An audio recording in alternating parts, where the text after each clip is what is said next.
Operation सिंदूरच्या नंतर पाकिस्तानकडून भारतातल्या पुन्हा निष्पाप नागरिकांना लक्ष्य केलं जात होतं। गेले 2 दिवस सतत भारतीय हद्दीमध्ये पाकिस्तानच्या हद्दीतून ड्रोनद्वारे हल्ला होतोय, शेलिंग होतंय, तोफांचा बॉम्बगोळ्यांचा आणि बंदुकांचा मारा होतोय आणि त्याच्यामध्ये पुन्हा आपले निष्पाप भारतीय नागरिक भरडले जात आहेत, काहींचा जीव गेलाय आणि त्याच्यानंतर आज भारत आणि पाकिस्तान या दोन्ही देशांकडून एक युद्धबंदी जाहीर होते। अनेक मोठ्या मोठ्या घडामोडी घडत होत्या। खरं म्हणजे भारताने अनेक प्रिकॉशन घेतल्या होत्या। भारत कधीही स्वतःहून युद्ध करत नाही, पण पाकिस्तानची आगळीक भारत सहन करत नाही। वारंवार आपले सगळे तज्ञ देखील सांगतात की पाकिस्तानची भारताशी लढण्याची कुवत नाही, क्षमता नाही, हिम्मत नाही। आगळीक फक्त करू शकतो, सीमेवर खोट्या चकमकी करू शकतो, पण भारतापुढे लढण्याची पाकिस्तानची क्षमता नव्हती आणि आता अखेर पाकिस्तानकडून स्वतःच भारताशी संपर्क साधला गेला। जरी ट्रम्प यांच्याकडून दावा केला गेला तरी देखील हे मात्र सत्य आहे की पाकिस्ताननेच पायात शेपूट घातलेला आहे आणि या पाकड्यांना धडा शिकवण्याचं काम भारताने केलेलं आहे। बाप तो बाप असतो हे पुन्हा एकदा सिद्ध झालेलं आहे। त्यामुळे डोनाल्ड ट्रम्प यांनी दावा केला आपण तो पाहतोय, रात्रभर केलेल्या चर्चेनुसार मध्यस्थीनंतर संपूर्ण आणि तात्काळ युद्धविरामासाठी तयारी दर्शवली आहे। त्याचबरोबर मी दोन्ही देशांचे आभार मानतो असं अमेरिकेचे राष्ट्राध्यक्ष डोनाल्ड ट्रम्प यांनी आपल्या एक्स पोस्टमध्ये म्हटलेलं आहे।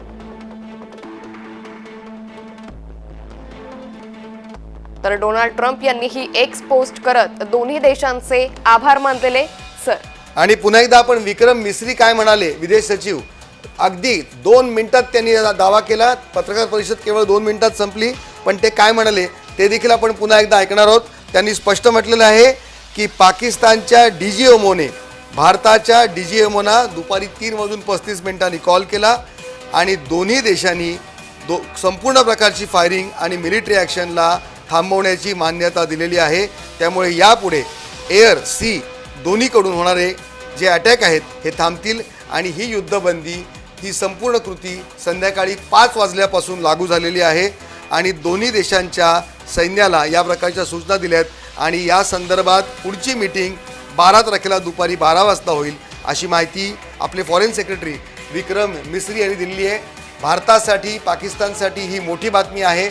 जे सीमावर्ती भागात राहणारे भारतीय आहेत त्यांच्यासाठी देखील ही मोठी बातमी आहे, कारण गेले 2 दिवस या संपूर्ण जी कारवाई सुरू होती दोन्ही देशांकडून त्याची झळ या सीमावर्ती भागातल्या नागरिकांना पोहोचत होती। आपण पाहिलं की राजौरी परिसरामध्ये काल रात्री प्रचंड फायरिंग झाली, अनेक धमाक्यांचे आवाज येत होते आणि भारताच्या हद्दीतल्या राजौरी परिसरातल्या अनेक घरांचं नुकसान झालं। एका भारतीय अधिकाऱ्याला, एडीसीसी ॲडिशनल डिस्ट्रिक्ट कलेक्टर लेवलच्या अधिकाऱ्याला त्याचे प्राणही गमवावे लागले, त्याच्या घरावर हल्ला झाला होता। आपल्या मुंबईतल्या एका सैनिकाला देखील वीरमरण आलेलं आहे आणि अशा प्रकारे ही जी युद्ध लादलं जात होतं एक प्रकारे भारतावर, याचे परिणाम निश्चितच दूरगामी होणार होते, कोणालाही परवडणारे नव्हते। शेवटी अमेरिकेने काल देखील या प्रकारचे एक सूचक वक्तव्य केलं होतं की अमेरिका या दोन्ही देशांच्या मध्ये मध्यस्थी करू इच्छिते। अखेर अमेरिकेची मध्यस्थी देखील फळाला आली आणि दोन्ही देशांनी आता युद्धबंदी जाहीर केलेली आहे। थोड्याच वेळात आपल्या परराष्ट्र मंत्रालयाकडून देखील अधिकृत घोषणा येईल अशी अपेक्षा आहे। त्यांची पत्रकार परिषद थोड्याच वेळात येईल। जय महाराष्ट्र आपण थेट पाहूया, पण यावेळची सर्वात मोठी बातमी, भारत आणि पाकिस्तान यांच्यामध्ये युद्धबंदी। कोणताही देश कोणत्याही देशाच्या हद्दीवर हवेतून किंवा जमिनीवर हल्ला करणार नाही, यावेळची सगळ्यात मोठी बातमी।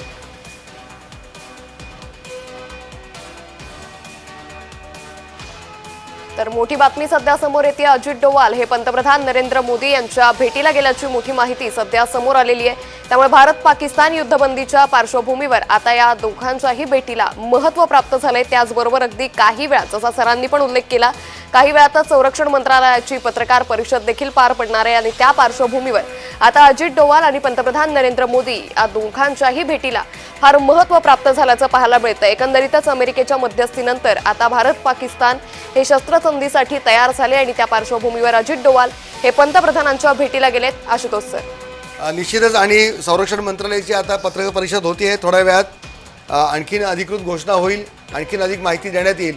पण यावेळची सगळ्यात मोठी बातमी की दोन्ही देशांमध्ये युद्धबंदीची घोषणा करण्यात आलेली आहे आणि याची सुरुवात पाकिस्तानकडून पहिल्यांदा झाली आहे. पाकिस्तानने विनंती केली होती की आम्हाला युद्ध नको आहे, आम्ही युद्धबंदीला तयार आहोत आणि हे पाकिस्तानकडून फडकवलेलं पांढरं निशाण म्हणावं लागेल. याआधी देखील कारगिलचं वॉर असो, प्रत्येक वेळेस पाकिस्ताननी भारतापुढे नांगी टाकलेली आहे. खरं म्हणजे पाकिस्तानची क्षमता नाही, पाकिस्तानमध्ये तो दम नाही भारताबरोबर युद्ध करण्याचा. पाकिस्तान तरी देखील आगळीक करत होतं. वारंवार भारतीय हद्दीमध्ये हल्ले होत होते. 6 तारखेला देखील भारतातल्या निष्पाप नागरिकांवर, पर्यटकांवर त्यांचा धर्म विचारून त्यांच्यावरती गोळ्या मारल्या, त्यांना गोळ्या मारून ठार करण्यात आलं होतं. या घटनेची संपूर्ण जगामध्ये निंदा झाली होती आणि त्यानंतर भारताने दहशतवादाच्या विरोधात लढण्यासाठी ऑपरेशन सिंदूरची सुरुवात केली. पण ऑपरेशन सिंदूरला प्रत्युत्तर देताना पाकिस्तानने पुन्हा आगळीक केली. तर एस जयशंकर यांनी हे ट्विट केलेलं सध्या आपण पाहतोय. दहशतवादाविरोधात भारत तडजोड करणार नाही असं परराष्ट्र मंत्री एस जयशंकर यांनी ट्विट केलेलं आहे. त्याचबरोबर शस्त्रसंधीवर दोन्ही देशांचं एकमत झाल्याचं देखील परराष्ट्र मंत्री एस जयशंकर यांनी एक्स पोस्ट करत म्हटलेलं आहे.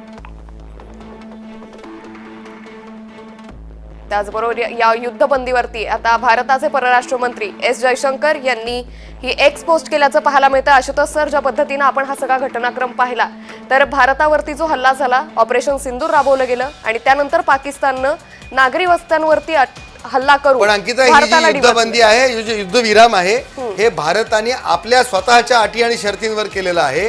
हे पाकिस्तानच्या किंवा अमेरिकेच्या अटी शर्तींवर नाहीये. हे महत्वाचं यामागे भूमिका लक्षात घ्यायला पाहिजे की हे सगळं का झालं.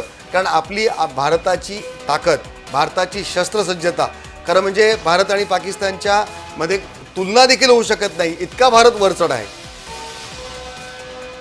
भारताच्या शस्त्रसज्जतेपुढे पाकिस्ताननी खरं म्हणजे युद्ध झालं जरी असतं तरी देखील भारताने हार मानली असती. असंही म्हटलं जात होतं की भारताच्या जेवढं सैन्यदळ आहे त्याच्याही पेक्षा कित्येक पट कमी सैन्यदळ पाकिस्तानकडे आहे, तरीसुद्धा पाकिस्तान हे आगळीक करत होतं. आणि आता यावेळची जी मोठी बातमी, युद्धबंदी अर्थात हे होणार होतंच. पाकिस्तानला वेळीच अक्कल सुचली असं म्हणावं लागेल आणि स्वतःच त्यांनी शस्त्रसंधीसाठी, युद्धबंदीसाठी हा फोन केला भारताच्या अधिकाऱ्यांना. आणि त्यानंतर अर्थात नेहमीच भारताची ही भूमिका राहिलेली आहे, भारताला युद्ध कधीच नको होतं, शांतताप्रिय देश आहे, एक चौथी इकॉनॉमी म्हणून भारत आता पुढे येतोय. आणि अशा पद्धतीमध्ये ज्यावेळेस युद्ध लादलं जातं तेव्हा नुकसान दोन्ही देशांचं होत असतं.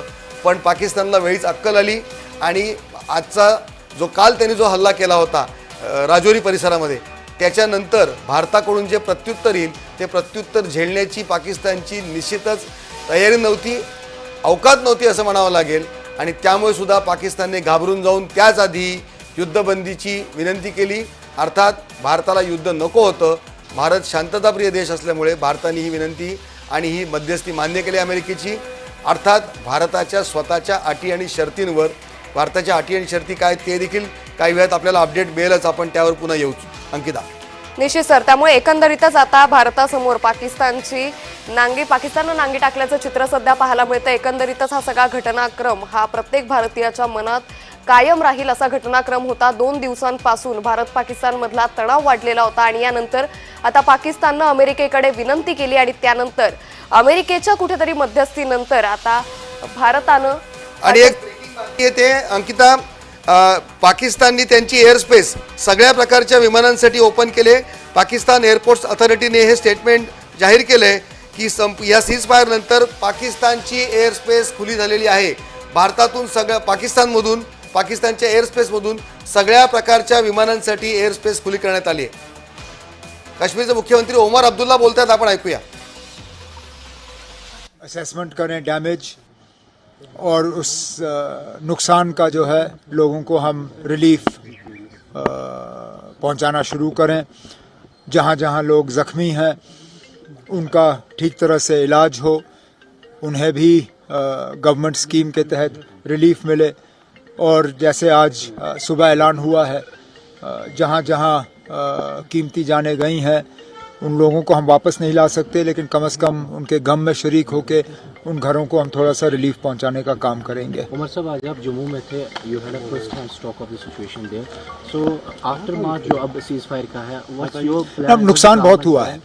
नुकसान जम्मू शहर में हुआ है, लेकिन जम्मू शहर से बाहर अगर हम बात करें, पुंछ शहर को बहुत ज़्यादा जो है डेवेस्टेट किया हुआ है।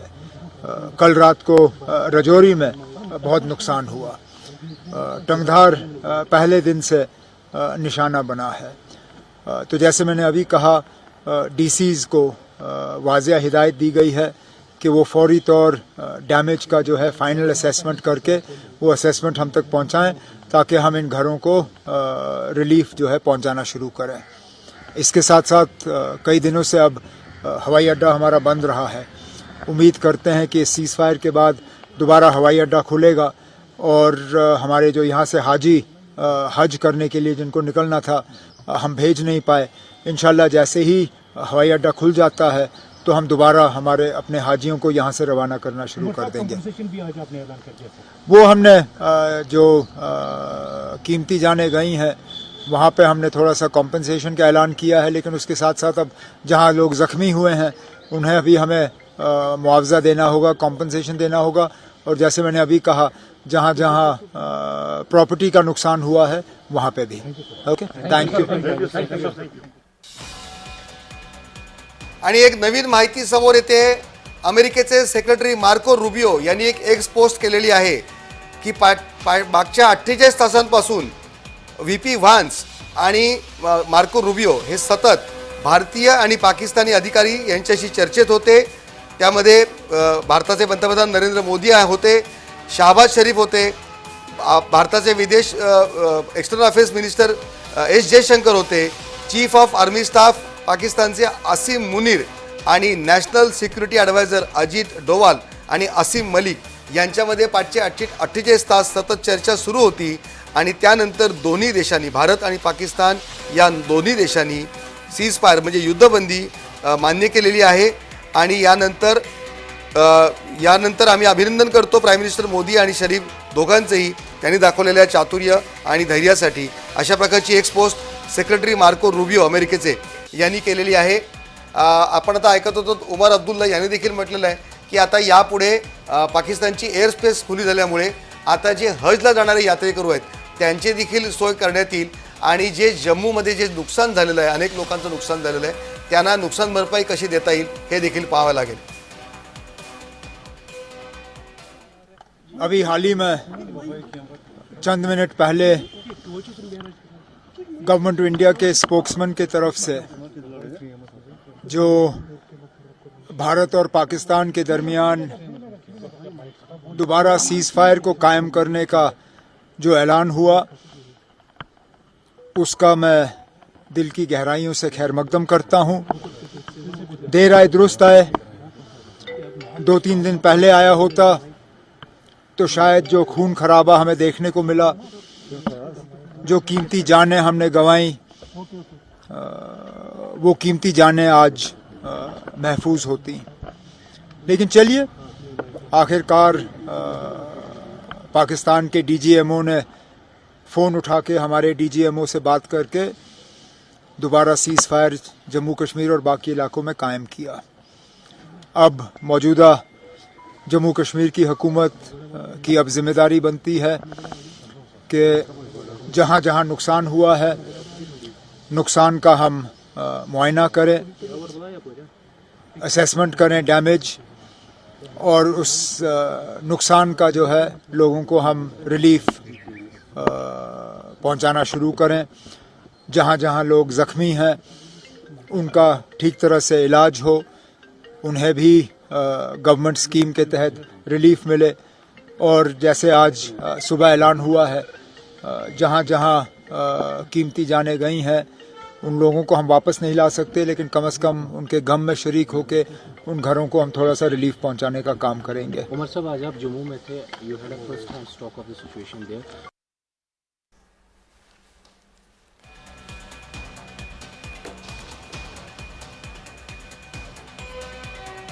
आणि यावेळची मोठी बातमी, भारत आणि पाकिस्तान यांच्यामध्ये युद्धबंदी जाहीर झालेली आहे। पाकिस्तानने आपली एअर स्पेस ओपन केलेली आहे आणि सगळ्या प्रकारच्या विमानसेवा आता पूर्ववत होतील. पाकिस्तानच्या हद्दीवरून जाणारे विमानसेवा पूर्ववत होत आहेत. I welcome you to this press briefing on Operation Sindoor and related developments. We have with us Commodore Ravi Nair, Colonel Sophia Qureshi, and Wing Commander Vyomika Singh to brief you. With that, I hand over the floor to Commodore Nair.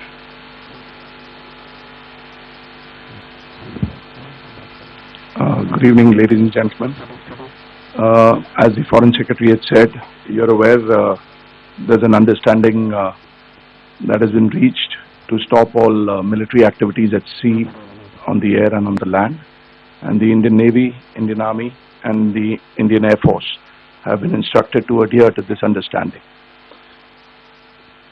Since the tragic events at Pahalgam, you're aware that our responses have been measured and very responsible.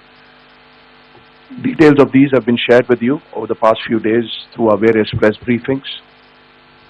What has also happened is that there is a significant amount of misinformation that is being undertaken from the other side. And as a professional military organization, we thought it is also our duty to dispel those misinformation aspects, as also state the facts of the case as they stand. Towards that, I will now hand over to my colleague, Colonel Qureshi. नमस्कार. अब मैं आपको पाकिस्तान की miss information campaign के बारे में अवगत कराऊंगी.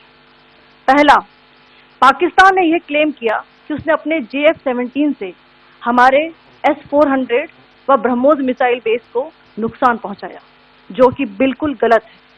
दूसरा, उसका यह भी मिस इन्फॉर्मेशन कैंपेन था कि हमारी एयरफील्ड, जो कि सिरसा, जम्मू, पठानकोट, बठिंडा, नलिया और भुज में है, ये उसका मिस इन्फॉर्मेशन भी बहुत गलत है. तीसरा, पाकिस्तान के मिस इन्फॉर्मेशन कैंपेन के मुताबिक हमारे एम्यूनिशन डम्प्स जो चंडीगढ़ और बियास में है उसका डैमेज हुआ, यह भी बिल्कुल गलत है. हमने आपको मॉर्निंग ब्रीफिंग में बताया था विद फैक्ट्स एंड फिगर के साथ कि ये सारी चीजें बिल्कुल सही सलामत हैं. अब मैं आपको बताना चाहती हूँ कि पाकिस्तान के एक प्रेस कॉन्फ्रेंस में ये बात की गई थी कि उनके सीनियर मिलिट्री ऑफिसर्स, जो कि पूरी तरह से ये भ्रामक है और तथ्यों से दूर है, कि पाकिस्तान की ओर से ये झूठा आरोप भी लगाया जा रहा है कि भारतीय सेना ने मस्जिदों को नुकसान पहुंचाया. मैं इससे बिल्कुल स्पष्ट करना चाहती हूं कि India is a secular nation और हमारी सेना भारत के कॉन्स्टिट्यूशनल वैल्यूज की एक बहुत प्यारी झलक है. इंडियन आर्म फोर्सेस ने पाकिस्तान को बहुत भारी नुकसान पहुंचाया, उनके मिलिट्री इंफ्रास्ट्रक्चर्स को, चाहे वो लैंड एसेट्स हो या फिर उनके एयर एसेट्स. यही नहीं, इंडियन आर्म फोर्सेस ने पाकिस्तान की एयरफील्ड स्कर्दू, जकोबाबाद, सरगोदा और बुलारी को बहुत नुकसान पहुंचाया. इसके अलावा पाकिस्तान के air defence system, radar system, उनको भी एयर स्पेस में अनडिनेबल किया. यह भी बताना चाहती हूँ कि लाइन ऑफ कंट्रोल के पास पाकिस्तान के command and control, logistic installation और उनके मिलिट्री इंफ्रास्ट्रक्चर, मिलिट्री पर्सनल का इतना भारी नुकसान हुआ कि पाकिस्तान की ऑफेंसिव व डिफेंसिव कैपेबिलिटी को नष्ट कर दिया गया. अंत में मैं फिर से ये बात दोहराना चाहूंगी, इंडियन आर्म फोर्सेस पूरी तरह से तैयार है, सतर्क है और भारत की संप्रभुता और अखंडता की रक्षा के लिए पूरी तरह से कमिटेड है. धन्यवाद. जय Hind.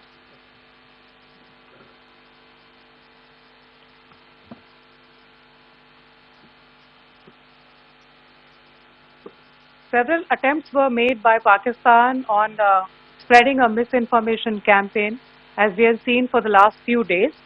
There were attempts made to say that our S-400 at a northern base was destroyed, which was completely false, and that it was destroyed by a JF-17. It was a false information. Also, that the BrahMos installation was attacked and it was destroyed was false.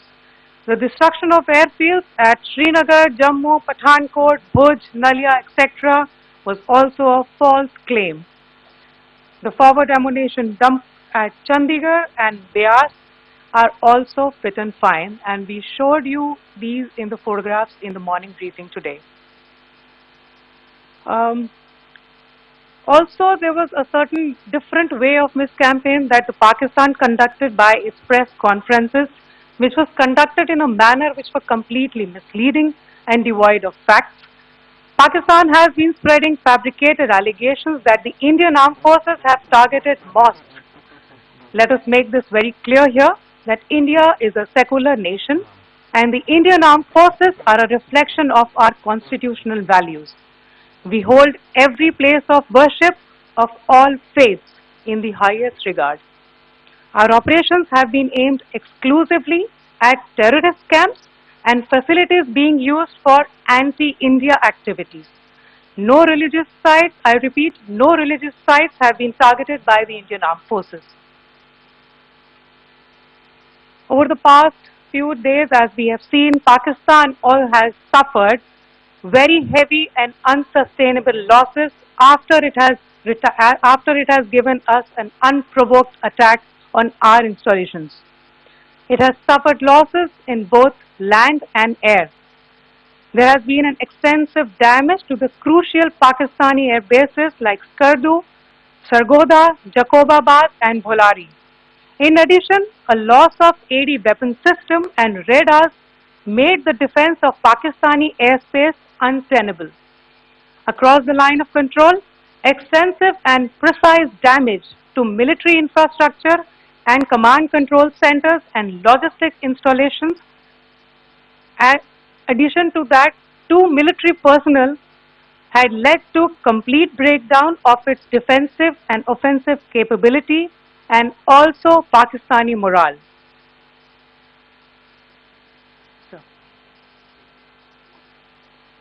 In conclusion, let me reiterate that whilst we will be adhering to the understanding that has been reached today, that is the Indian Army, the Indian Navy and the Indian Air Force, we remain fully prepared and ever vigilant and committed to defending the sovereignty and integrity of the motherland.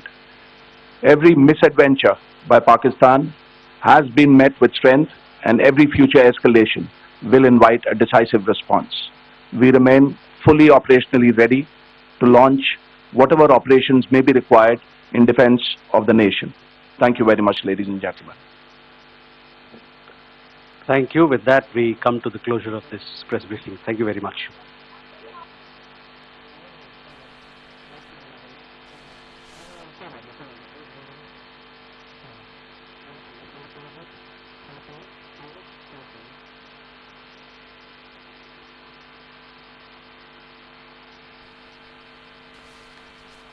संरक्षण मंत्रालयाची पत्रकार परिषद संपलेली आहे.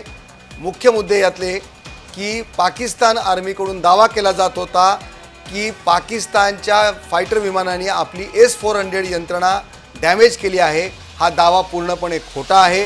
पाकिस्तानकडून हा देखील दावा करण्यात आला की धार्मिक स्थळांवर, मशिदींवर भारतीय लष्कराने हल्ला केलाय. हा देखील पाक लष्कराचा दावा पूर्णपणे खोटा असल्याची अधिकृत माहिती भारताच्या संरक्षण मंत्रालयाकडून आलेली आहे. कर्नल सोफिया कुरेशी यांनी माहिती दिली आहे. भारताविरुद्धचा अपप्रचार पाकिस्तानने सुरूच ठेवला आहे. खोट्या बातम्या देणं, फेक न्यूज पसरवणं आणि हे अशा प्रकारच्या या युद्धामधल्या रणनीती असतात की अशांतता, शत्रू राज्यामध्ये अशांतता पसरवण्यासाठी खोट्या बातम्या पेरल्या जातात.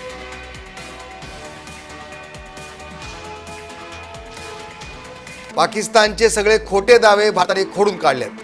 तर हे ट्विट आपण सध्या पाहतोय जयराम रमेश यांचं. वॉशिंगटन डीसी से आई अभूतपूर्व घोषणाओं के संदर्भ में अब यह राष्ट्रीय आवश्यकता बन गई है कि प्रधानमंत्री एक सर्वदलीय बैठक की अध्यक्षता करे और देश के राजनीतिक दलों को विश्वास मिले ताकि इस संकट की घड़ी में राष्ट्रीय हितों की रक्षा सुनिश्चित की जा सके. त्याचबरोबर पाकिस्तानचे जे DGMO होते, डायरेक्टर जनरल मिलिटरी ऑपरेशन्स, त्यांनी आपल्या DGMOला कॉल केला आणि सांगितलं की आम्हाला युद्धविराम करायचा आहे. याचं मुख्य कारण होतं की त्यांचं खूप नुकसान झालं होतं, त्यांचा एअर डिफेन्स खराब झाला होता, त्यांची विमानं हे झाली होती आणि चीननी पण त्यांच्यावरती दबाव टाकला होता, कारण जी चीनी इक्विपमेंट आहे त्याचं जे परफॉर्मन्स आहे हे अतिशय खराब होतं आणि आफ्रिकन देशांनी चीनी इक्विपमेंटची ज्या ऑर्डर्स आहे त्या कॅन्सल करायला सुरुवात केली होती आणि अमेरिकाचा तर दबाव तर होताच आणि अमेरिकेने काही प्रमाणात अशी एक गॅरंटी दिलेली आहे की याच्यापुढे पाकिस्तानने जर कुठलं दहशतवादी कृत्य केलं तर आम्ही त्याची काळजी घेऊ. म्हणजे अमेरिकेचं इंटेलिजन्स, अमेरिकेची माहिती सगळं पाकिस्तानवरती लक्ष ठेवेल आणि याच्यानंतर सीज फायरला आपण ॲग्री केलं. त्याच्या आधी आपल्याला आठवत असेल की 1 तास आधी एक अशी बातमी आली होती की याच्यापुढे भारतात जर कुठलंही दहशतवादाचं कृत्य भारतात झालं तर ते एक युद्धजन्य परिस्थिती युद्ध म्हणून समजलं जाईल आणि भारत युद्ध करण्याचा अधिकार जो आहे हा राखून ठेवतो. म्हणजे याच्यापुढे जर काही घडलं तर भारत युद्धाकरता जाऊ शकेल. आता सगळं जे विश्लेषण आहे ते थोडक्यामध्ये असं आहे की पाकिस्तानचं नुकसान झालं आहे, चीननी पाकिस्तानवरती दबाव टाकलेला आहे, अमेरिकेने समवॉट गॅरंटी दिलेली आहे. तर या सगळ्यामुळे सीज फायरला सध्या आपण ॲग्री केलेलं आहे. परंतु मी अनेक वेळा म्हटलेलं आहे, पुन्हा एकदा म्हणतो की हा जो आहे आपला त्याला काय म्हणायचं, पाकिस्तान हा जो आहे हा अत्यंत धोकेदायक असा देश आहे. ते काय करतात ते बघावं लागेल, त्यांच्या ट्रेनिंग कॅम्पवरती लक्ष ठेवावं लागेल, ते दहशतवादी नवीन तयार करतात की नाही ते बघावं लागेल. म्हणजे पाकिस्तानकडे सगळ्या दिशातनं लक्ष ठेवावं लागेल की ज्यामुळे त्यांना कुठलंही दहशतवादी कृत्य करणार नाही. अमेरिकेची पण मदत मिळेल, जगाची पण मदत मिळेल आणि पाकिस्तान आपल्या संधीचं पालन करतो की नाही याच्यावरती पण लक्ष ठेवावं लागेल. आणि याच काळामध्ये जो काही काळ मध्ये जाईल तर त्याच्यामध्ये भारताने जी आपली आक्रमक जी क्षमता आहे ती अजून वाढवायला पाहिजे, ज्यामुळे तर पाकिस्तानने पुन्हा एकदा जर उलटं काम करायचा प्रयत्न केला तर त्यांना आपण पुन्हा धडा शिकवायला तयार राहायला पाहिजे. तर सध्यापुरती शस्त्रसंधी झालेली आहे, जग गॅरंटी करण्याचा प्रयत्न करत आहे. बघूया ही शस्त्रसंधी किती दिवस टिकते आहे, परंतु हा काळ मात्र सावध राहण्याचा आहे आणि जे जे धोके पाकिस्तान आपल्यासमोर निर्माण करतो त्याविरोधात कारवाई करण्याचा आहे.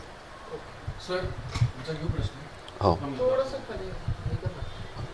आता जशी फक्त 1 मिनिटापूर्वी प्रेस कॉन्फरन्स झाली डिफेन्सची, त्याच्यातही तेच सांगितलंय की इथनं पुढे आता जरी सीजफायर व्हायोलेशन झालं असलं तरी सुद्धा येत्या काळात जर पाकिस्तानने बघितलं मी ते चालू हो ते तर सुद्धा ती ऍक्ट ऑफ वॉर म्हणून कन्सिडर केली जाईल. हो ते बघितलं, तिथे पुढे पण येते आणि तेच मी सांगायचा प्रयत्न केला. 1 तास पहिले आपण तेच केलं होतं. ठीक आहे, ओके. अजून काही असे पुन्हा रिपीट करू? ओके एक प्रश्न असा समोर येतो आहे की जर याच्या पुढे जर पाकिस्तानने कुठलं दहशतवादी कृत्य केलं तर ते ॲक्ट ऑफ वॉर समजलं जाईल आणि आपण सीज फायर तोडून पाकिस्तानवरती योग्य ती कारवाई करू शकतो. आता अमेरिका गॅरंटी देत आहे, चीनची समवॉट गॅरंटी आहे, पाकिस्तानचं मोठं नुकसान झालेलं आहे, त्यांचं मनोबल खाली गेलेलं आहे. तर आपण बघूया की हे जे सीज फायर आहे हे किती दिवस टिकतं आहे, कारण पाकिस्तान विश्वासघातकी देश आहे आणि याच काळामध्ये आपण सगळीकडून त्यांच्यावरती लक्ष ठेवायला पाहिजे आणि जर काही त्यांनी कृत्य केलं तर त्याच्याविरुद्ध कारवाई ही आपण नक्कीच करायला पाहिजे. अजून काही प्रश्न विचारायचा आहे? अजून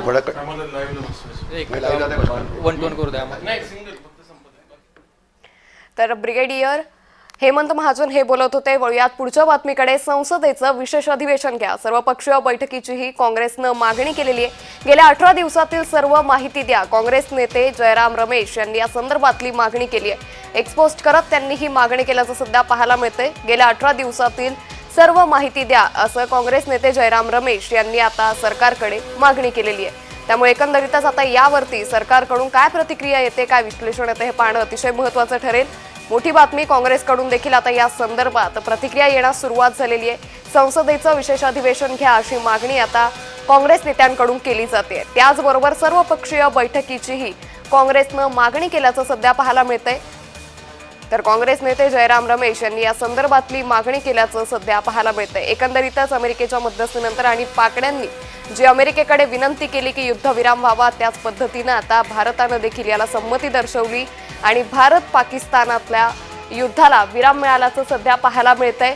त्यामुळे एकंदरीत आता ही जी तणावाची स्थिती होती गेल्या 2 दिवसांपासून, भारत पाकिस्तान या दोन्ही देशांमध्ये तणाव वाढलेला होता. त्याच पार्श्वभूमीवर आज आता या दोन्ही देशांमधील युद्धाला विराम मिळाल्याचं सध्या पाहायला मिळतंय. याच पार्श्वभूमीवर राजकीय नेत्यांकडून देखील या पार्श्वभूमीवर प्रतिक्रिया येण्यास सुरुवात झाली आहे. काँग्रेस नेते जयराम रमेश यांनी आता संसदेचं विशेष अधिवेशन घ्या अशी मागणी केल्याचं सध्या पाहायला मिळतंय.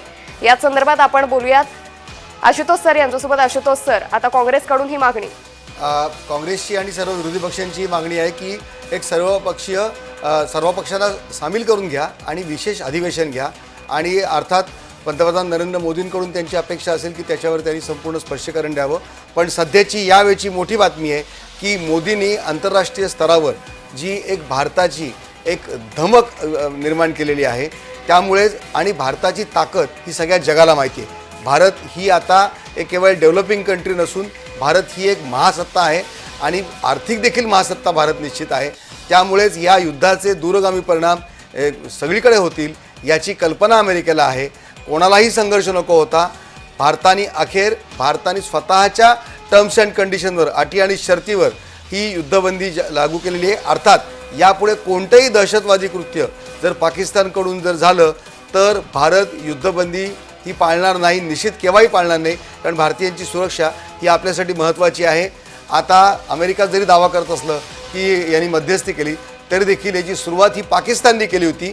पाकिस्तानकडून विनंती केली होती. आणि आता जी संरक्षण मंत्रालयाची जी पत्रकार परिषद झाली त्यामध्ये स्पष्ट करण्यात आलं की या 2 दिवसाच्या ह्या ज्या चकमकी झाल्या त्याच्यामध्ये भारताकडून जे हल्ले केले गेले, उत्तर देण्यात आलं, त्याच्यामध्ये पाकिस्तानच्या ब्राह्मोस बेसला नुकसान जे पाकिस्तानकडून दावा करण्यात आला की भारताचा ब्राह्मोसचा जो बेस आहे याला नुकसान करण्यात आले, ही बातमी खोटी आहे. भारताच्या कोणत्याही S-400 प्रणालीला नुकसान पोहोचण्यात आलेलं नाही. उलट पक्षी पाकिस्तानमधल्या कितीतरी एअरबेस यांचं नुकसान झाले. पाकिस्तानची जी संरक्षण प्रणाली आहे त्या संरक्षण प्रणालीला नुकसान झाले आणि पाकिस्तानमधल्या अनेक धावपट्ट्या यांना देखील नुकसान पोहोचलंय. जंग का समय जंग ही चल रहा था, लेकिन जो सबों ने इसमें अपील की थी, जो इंसान ज़िंदगी जीना चाहता है, कल आपने भी इस बात पर जोर दिया है कि दोनों मुल्क एक दूसरे पर क्लेम करते हैं, इतना हमने एक दूसरे को पीछे कर दिया, लेकिन बीच में जाने जाया जा रही है. तो फाइनली पता नहीं किसकी सीधी हो गई. और इसमें जो इंटरनेशनल इंटरवीन कल बात कर रहे थे हम, आज डोनाल्ड ट्रंप का जो अभी हुआ था, इसमें जो सीज फायर है, किस तरह का एक कदम है ये? नहीं, एक तो सबसे पहले हम डोनाल्ड ट्रंप का हम शुक्रिया अदा करेंगे कि इन्होंने इसमें इंटरवीन किया. और उसके साथ साथ मैं अपने मुल्क की लीडरशिप को भी मुबारकबाद देना चाहती हूँ और पाकिस्तान का भी हम शुक्रिया अदा करना चाहते हैं कि इस वक्त दोनों मुल्क आपस में जो है सीज़ फायर के लिए एग्री कर गए. क्योंकि सबसे ज़्यादा जो तकलीफ़ होती है जब हमारे मुल्क और पाकिस्तान के बीच में जंग होती है तो वो जम्मू कश्मीर के लोगों को होती है. ये बॉर्डर स्टेट है और जो भी जंग लड़ी जाती है हमारे बॉर्डर्स के ऊपर लड़ी जाती है. तो ऐसे में हमारे कई लोग जिसमें बच्चे थे, औरतें थे, आपने देखा इन दिनों में यहाँ भी और वहाँ भी मारे गए. बहुत प्रॉपर्टी का नुकसान हुआ और लोगों का जीना जिसको कहते हैं हराम हो गया. अस्पताल हमारे बड़े हैं, पार भी बड़े हुए हैं. तो ऐसे में ये इंटरवेंशन होना और इसमें रोकथाम होना, मुझे लगता है आज लोग शायद चैन की नींद बहुत दिनों के बाद सोएंगे. और वैसे भी मिलिट्री सोल्यूशन कोई सोल्यूशन नहीं होता है. पॉलिटिकल इंटरवेंशन की हमेशा ज़रूरत पड़ती है. हमने देखा दुनिया के बड़े बड़े मसले मसाइल डायलॉग के ज़रिए होते हैं. और दूसरा, हमारा मुल्क इतना बड़ा मुल्क है, इसकी इकोनॉमी इतनी बड़ी है, सबसे बड़ी जमहूरियत है दुनिया की. तो मुझे लगता है इसको किसी की सालिसी की ज़रूरत नहीं पड़नी चाहिए थी. ये खुद ही एक बड़ा भाई बन के इस रीजन का, मैं नहीं कहती खाली पाकिस्तान का बड़ा भाई, मैं कहती हूँ पूरे रीजन में जो इसमें हमारे जितने भी कंट्रीज़ हैं उन सब का बड़ा भाई बनना चाहिए हमारे मुल्क को. न सिर्फ अपने मसले मसाइल बल्कि पूरे इस रीजन के खिते के मसले हल करने चाहिए. क्योंकि इसकी कैपेसिटी है, इसमें वो पावर है, इस मुल्क में वो एक सॉफ्ट पावर है, ये वो कर सकता है.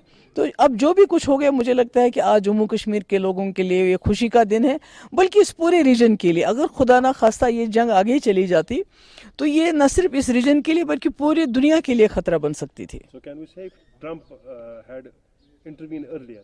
So if I'm not wrong, then maybe story would have been totally different. जो अगर पहले से इस चीज का किया गया. देखिए, मैं तो कहती हूँ कि सबसे ये बात भी दूसरा मैं कहना चाहती हूँ कि दहशतगर्दी को बर्दाश्त नहीं करना है, कोई बर्दाश्त नहीं करेगा. मगर दहशतगर्दी ये फैसला नहीं करने चाहिए कि हमारे हमारे हमसाया मुल्कों के साथ कैसे ताल्लुकात होने चाहिए या जंग होनी चाहिए नहीं होनी चाहिए। मुझे लगता है ये हमें उनको दहशतगर्दों को ये ताकत नहीं देनी चाहिए।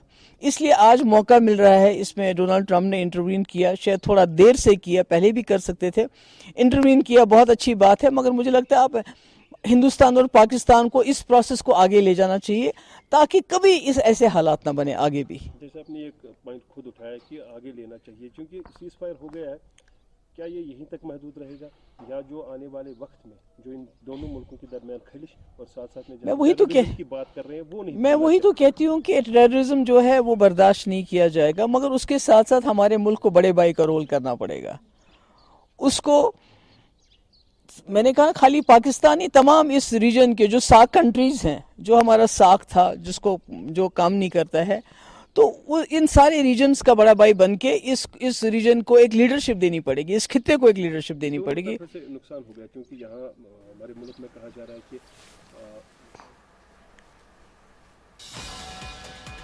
तर यावरती आता महबूबा मुफ्ती यांची देखील प्रतिक्रिया आपण सध्या ऐकलेली आहे। हे जम्मू काश्मीरसाठी आज आनंदाचा दिवस असल्याचं यावेळी महबूबा मुफ्ती यांनी म्हटलंय। एकंदरीतच आता पाकड्यांनी अमेरिकेकडे विनंती केली, भारतानं एकंदरीतच पाकड्यांची नांगी ठेचल्याचं पाहायला मिळतंय। भारताची S-400 यंत्रणा ही सुरक्षित आहे असं नुकतंच आता भारतीय संरक्षण मंत्रालयाकडून स्पष्ट करण्यात आलंय। पाकनं भारताचं कुठलंही विमान पाडलेलं नाही असं देखील संरक्षण मंत्रालयानं स्पष्ट केलंय। भारतानं पाकिस्तानमधील मशिदींवर हल्ले केलेले नाहीत असं देखील संरक्षण मंत्रालयाकडून स्पष्ट करण्यात आलंय। अगदी काही वेळापूर्वी संरक्षण मंत्रालयाची पत्रकार परिषद पार पडली आणि त्यावेळी पाकिस्ताननं जे भारतावरती खोटे दावे केले होते, आरोप केले होते, त्यावरती स्पष्टीकरण देण्यात आले। एकंदरीतच याविषयी आपण आणखी जाणून घेऊया आशुतोष सर। निश्चितच आणखीन एक मोठी बातमी समोर येते अंकिता, की विंग कमांडर व्योमिका सिंग यांनी ही माहिती दिलेली आहे। पाकिस्तानने अशी भूमिका का घेतली असावी, त्याचं कारण हे देखील असू शकतं की पाकिस्तानचे एअरबेस स्कार्डू आहे, जाकोबाबाद आहे आणि भोलारी आहे, हे जे 3 एअरबेस आहेत पाकिस्तानचे, हे अतिशय महत्त्वाचे एअरबेस आहेत आणि या तिन्ही एअरबेसना एक्सटेन्सिव्ह डॅमेज भारताकडून जे प्रत्युत्तर देण्यात आलं, या प्रत्युत्तरामध्ये पाकिस्तानचे हे महत्त्वाचे एअरबेस आहेत लष्कराचे, त्यांना मोठी हानी पोचली आहे, त्यांची क्षती झाली आहे आणि त्याचबरोबर जे वेपन सिस्टीम आहे त्यांची आणि रडार जे आहेत त्या देखील अतिशय त्याचं नुकसान झालेलं आहे भारताने केलेल्या हल्ल्यामध्ये आणि त्यामुळे पाकिस्तान नरमले। आपण पाहिलं होतं की 2 दिवस भारताने जोरदार प्रत्युत्तर दिल्यामुळे पाकिस्तानचं काय काय नुकसान झालं आहे त्या बातम्या आता पुढे येत आहेत आणि भारताच्या अधिकृत विंग कमांडर व्योमिका सिंग यांच्याकडून आलेली ही माहिती आहे। त्यांनी या प्रकारची माहिती प्रसारमाध्यमांना दिली आहे। मी पुन्हा एकदा सांगतो की पाकिस्तानचे एअरबेस ज्याच्यामध्ये स्कार्दू आहे, जाकोबाबाद आहे आणि भोलारी आहे, हे पाकिस्तानी लष्कराचे महत्त्वाच्या एअरबेस होते आणि त्याला भारताकडून झालेल्या हल्ल्यामध्ये त्यांचं मोठं नुकसान झालं आहे। त्यामुळे देखील पाकिस्तानला अशी भूमिका घ्यावी लागली आहे। पाकिस्तानने स्वतःहून भारताला फोन करून सांगितलेलं आहे की आम्हाला हे युद्ध नको आहे आणि त्यानंतर मध्यस्थी झाली आणि दोन्ही देशांमध्ये आज संध्याकाळी 5 वाजल्यापासून युद्धबंदी जाहीर करण्यात आलेली आहे।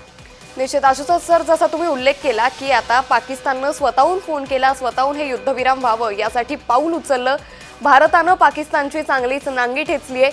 आंतरराष्ट्रीय दृष्ट्या जर आपण पाहिलं तर भारताची ताकद आता सगळ्या देशांना पाहायला मिळते असं पाहायला मिळतंय। सर, मी तुमच्याकडेच येते, त्यापूर्वी एक महत्त्वाची बातमी, दोन्ही देशांनी तात्काळ युद्धबंदीची तयारी दर्शवली असं वक्तव्य करण्यात आलं। अमेरिकेचे परराष्ट्र मंत्री मार्को रुबियो यांनी हे ट्विट केलेलं आहे, त्यामुळे त्यांचं हे ट्विट सध्या आपल्याला पाहायला मिळतंय। दोन्ही देशांनी तात्काळ युद्धबंदीची तयारी दर्शवली असल्याचं रुबियो यांनी म्हटलेलं आहे। त्यामुळे एकंदरीतच अमेरिकेनं आता जी मध्यस्थी केली आणि त्यानंतर पाकड्यांनी जी विनंती अमेरिकेकडे केली त्यानंतर हे ट्विट आपण पाहतोय, आम्ही गेल्या 48 तासांपासून भारत आणि पाकिस्तानी अधिकाऱ्यांशी चर्चा करत होतो। त्याबरोबरच भारताचे पंतप्रधान नरेंद्र मोदी, पाकिस्तानचे पंतप्रधान शहबाज शरीफ चर्चेत सहभागी होते। तर दोन्ही देशांनी तात्काळ युद्धबंदीची तयारी दर्शवली आहे असं मार्को रुबियो यांनी म्हटलेलं आहे। तसंच विविध मुद्द्यांवर चर्चा सुरू करण्यासही सहमती दर्शवली असल्याचं ते म्हणालेत। मोदी आणि शरीफ यांनी दाखवलेल्या विवेक आणि राजकीय मुत्सद्दीपणाचं आम्ही कौतुक करतो.